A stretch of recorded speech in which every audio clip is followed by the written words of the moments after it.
Dear student, তোমাদের সামনে একটা বীজগণিতের কম্পিটিটিভ এক্সামের অঙ্ক নিয়ে আসছি।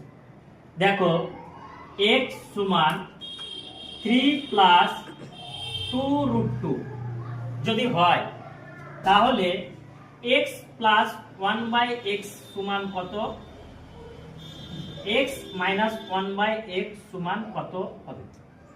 তাহলে আমরা 1/x এর মান বার করে তারপরে যোগ অথবা বিয়োগ করে অনেক লেন্দি প্রসেস হয়ে যাবে। তো শর্ট ট্রিক্সে শিখবো কিভাবে।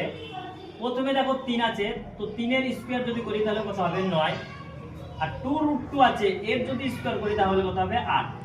তাহলে 9 থেকে যদি 8 বিয়োগ করি তাহলে কত হবে 1। অর্থাৎ দুটোর স্কয়ারের অন্তর যদি 1 হয়, তাহলে যোগের নিয়ম অনুযায়ী বার করতে গেলে কি হবে, প্রথমে যেটা আছে তার যদি দ্বিগুণ করে দিয়ে, তাহলে 2 গুণিত 3 সমান কত হবে 6, আর 2 গুণিত 2√2 সমান কত হবে 4।